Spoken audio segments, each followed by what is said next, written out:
Hello everyone, and welcome back to Filmora for Basics for Beginners, and we are going to continue off where we left off from our previous lesson, which I was showing you about color. So this will be our second lesson on color and what you can do with color. And on this lesson, I'm going to show you the other options which we could not cover in our previous lesson because we were running out of time. So let's go ahead and get started. So as you can see, I have opened up our previous lesson where we used and edited a clip and split the clip in various options. But for this lesson, for this color lesson, the second color lesson that I'm going to go through for you, this will be like about HSL and the other options which were available underneath color. So I'm going to go ahead and first import a clip over here. As you can see, now we have HSL curves and color wheels, which I'm going to go through, but before that, I'm going to go ahead and trim it to 10 seconds over here or 20 seconds over here, just to show you what we can do with all the other effects of or all the other utilities and tools with color. So I'm going to go ahead and fit it to my timeline over here, and then in the color segment we're going to go to HSL.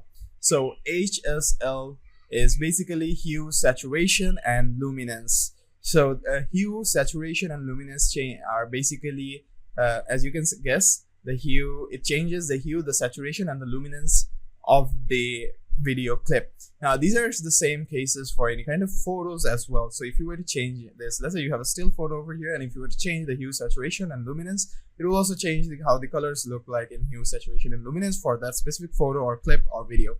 So now, as you can see over here, there are a lot of variations of colors: red, orange. Then you have like a bit yellowish green or yellow. Then you have green. Then you have cyan. You have like a purple. You have pink, and you have a little bit navy blue. If I were to make a guess of that color is. And then as you can see, this is HSL. I have enabled it. So hue, saturation, and luminance. If I were to adjust anything, it will adjust how the hue, the saturation, and the luminance works. And there are different kinds of colors. As you can see, I've changed the hue to a bit more pinkish. Now the color of the car of the Lamborghini in my video clip over here was red, right? So now as I change the hue for the redness, the color of the red for the hue in my clip also changed to pink. As you can see, it's changing. If I were to decrease the saturation, the color of my vehicle will also change the saturation as well. The parking sign over here is red, and also the and also the color of the vehicle over here, the Lamborghini here, is also red. So in this entire clip, you have two colors with redness in it: the parking sign and the vehicle over here. So as you can see, I decreased the saturation, and it decreased the saturation of my vehicle as well, and also the parking as well.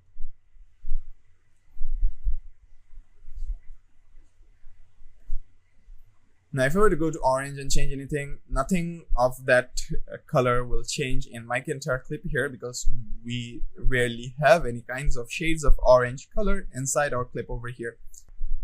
So HSL will only change the colors that are present inside the video, and you can also save your settings as custom settings as well. As you can see, you all have the save as custom settings at the bottom right corner. So let's make our Lamborghini a bit more pinkish, and you have the luminance as well. So as you can see, if I were to explain it, so the luminancy will increase the brightness of the color from like dark to white. So the luminance will affect the whiteness and the darkness of the color. As you can see over here, you have dark red to mid to pale white red, then white. So if I were to make it really dark, it will make the color of the car very dark. It looks like a metallic color. And I can turn off and turn on to make you see the difference between the two while editing the HSL.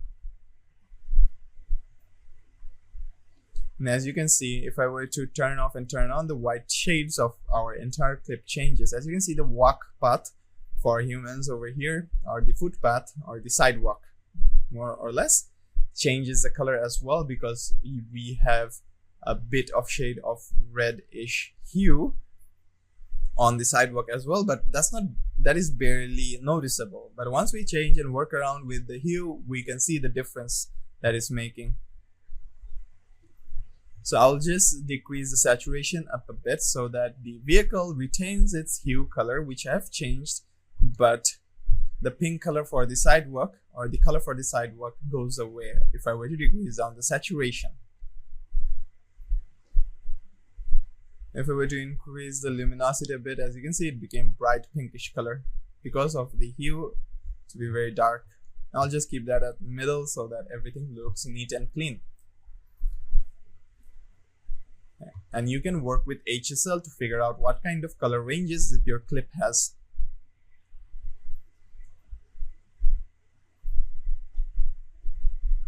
And as you can see, I went to the cyan color because the sky behind this is like cyan type color, right? So it will change the shades a bit.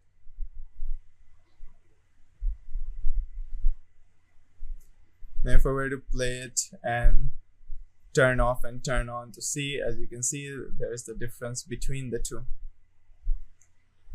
You can change how the entire video looks like and feels like if you were to go ahead, use HSL and change or edit or modify how your clip looks like. And depending on what you are visioning or what you have as a vision for your clip will come out very unique as well. The more creativity that you can inspire yourself while making or editing videos like this. I'm going to go ahead and import another video, and I'm just going to trim it and match this video over here and make it so that it's like 10 seconds over here.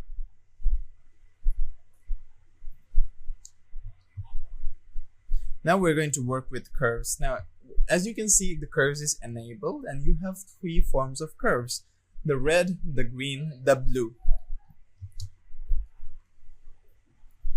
So I'm going to go back over here and keep playing it to see. I'll turn it to half quality so that it renders much more faster.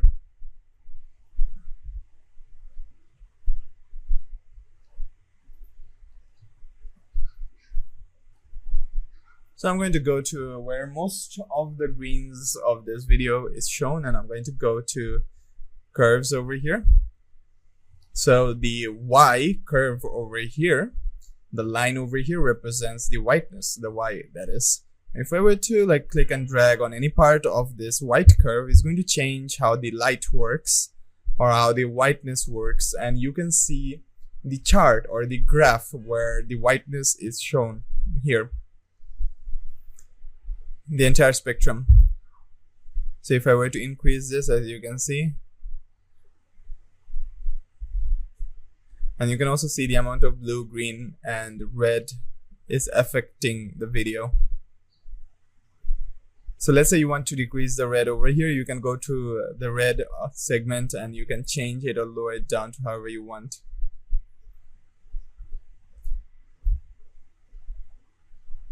And as you can see, the white started increasing and the red is a bit decreased because, as you can see in the clip, at the beginning, because of the brownness, you can see the red, green, and blue color. Because the red, green, and blue color like mixed together creates whiteness, and white has all the spectrums of the colors, right? So that's why the curves over here represents only 4 colors: white, red, green, and blue.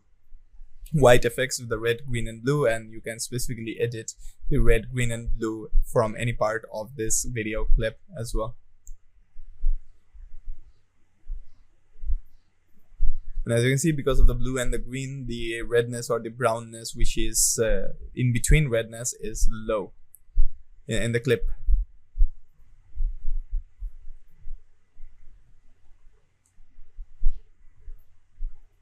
So now I can also select the eyedropper tool and select the color over here, and it's going to point, and it's going to create a point on my curve over here. So that color or that light part over there is from that point which has been newly created on my curve.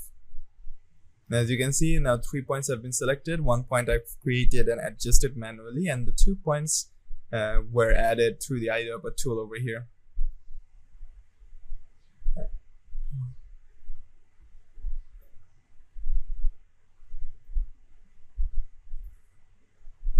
As you can see, if I were to go ahead and change those specific tones which I have selected using the eyedropper tool, it will affect directly those specific colors of tones from that clip.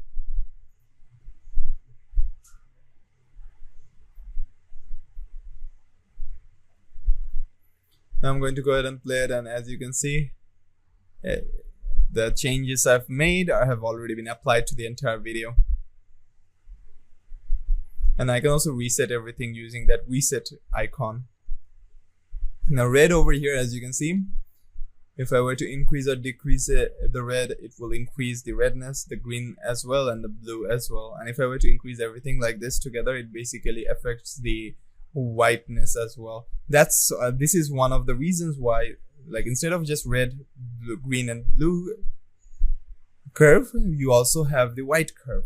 Because if you want to change all the curves together in one point, instead of doing that, which is tedious, you can go ahead and use the white curve to adjust it to whatever you want it to adjust to. So if I were to increase all of them together, it will increase the overall brightness. So you can control specific colors, the shades of those colors, the brightness and the contrast of those colors with the darkness of those specific colors as well. Now, as you can see, the adjustments which I made are like giving it a much more clearer type of shade of color. And that is basically how curves work. And I'm going to add another clip over here and trim it back to 10 seconds, and now I'm gonna use like color wheel.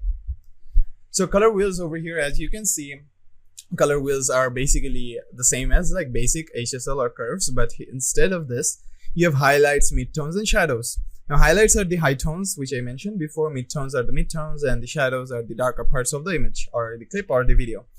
Now you have several options over here, as you can see. And the color wheels, now if you were to go ahead and click and drag anywhere in the color wheel for any segment over here for highlights, midtones, or shadows, he's going to go ahead and change the color of the entire video for that specific color, for that specific tone. And you have the brightness as well, highlights, midtones, and shadows.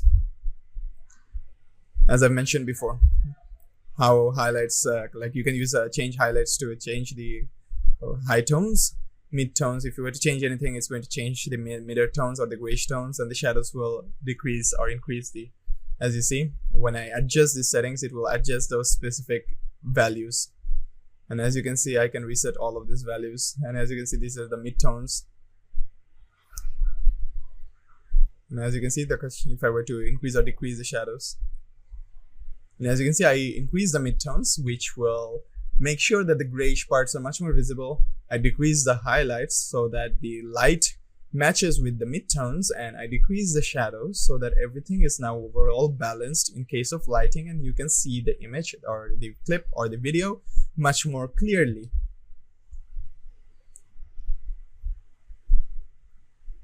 And it will retain all the colors.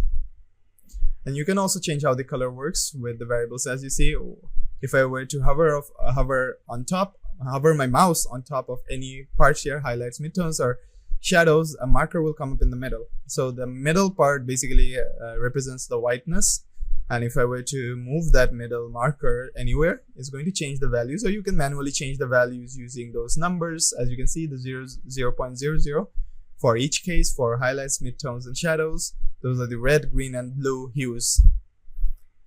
And as you can see, the shadows, I have increased it to the reddish, and every dark areas or any kind of like darkish shades in our low tones in our entire image changed. And as you can see here, you will not see any pitch black or black parts anymore. Everything is in the shade of red, entirely red, if I were to change it any color. And if I were to change every color here to yellow, highlights, midtones, and shadows, if you were to look at the video clip in the player, you will see that you cannot differentiate any color. Like there's no ash color, there's no white color, there's no brown color. Every color here inside is a shade of yellow. Now the vegetables here, you cannot say that they're green. Like they have a green hue to it, but at the end, it's a hue which also consists of the color primary yellow. Every color is a shade of yellow inside our clip now, as I've set everything to yellow. Now if I were to go ahead and change my midtones to green and keep everything to yellow, we have our greenish hue. And I'm going to just go ahead and reset everything back to default. So how do you work with color wheels? So let's say you want to change your tone to like in your entire video, you can go ahead and use everything. So the best way to use the color tools and utilities here is to adjust everything and match everything together. So you can use basic HSL, curves, and color wheels together to compromise and combine all of them together to have unique effects. So I'm going to go ahead and like change. So I'm going to give Mission Impossible. And as you can see, I've selected the protect skin tone, and it is retaining the skin tone of our character here.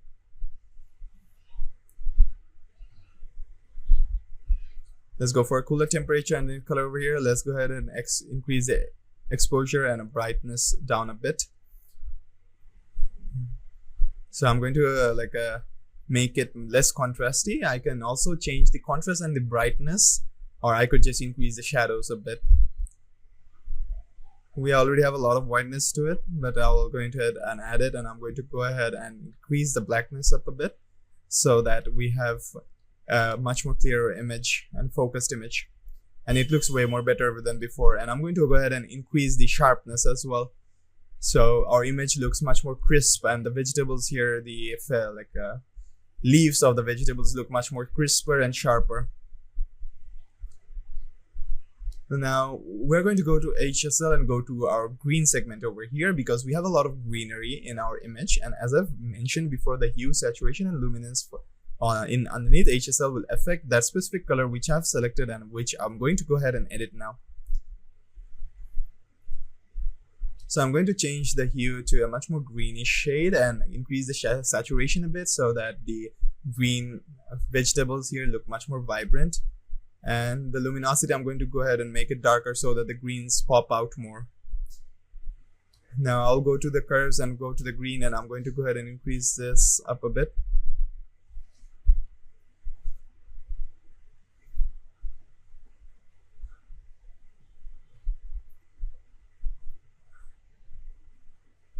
And then I'm going to go ahead and greenish, like a soft greenish part. And as I've mentioned before, I have turned on the protect skin tone, and as you can see, the skin tone of our character here does not change that much, even if I'm like changing how the color wheel, the curves, the HSL, and how I've adjusted the basic settings as well. The skin tone is being kept like non-changed, or being preserved, that is. So to continue onwards, as I was saying, as I've turned on the protective skin tone, the skin tone of our character does not change. So I'm going to reduce the midtones down a bit and get a bit more reddish. And for the shadows, I'm just going to increase the shadows a bit for me to see everything clearly. And then I'm going to render my entire preview by clicking on that render icon, and it's going to render my entire preview. Then I'm going to play it. And as you can see, our entire color edit is now completed, and now it's also plays very smoothly after renderation, and it also looks pretty good, neat, and clean and crisp as well. So that'll be all for this lesson, or these two lessons on color, and I'll be seeing you in the next one.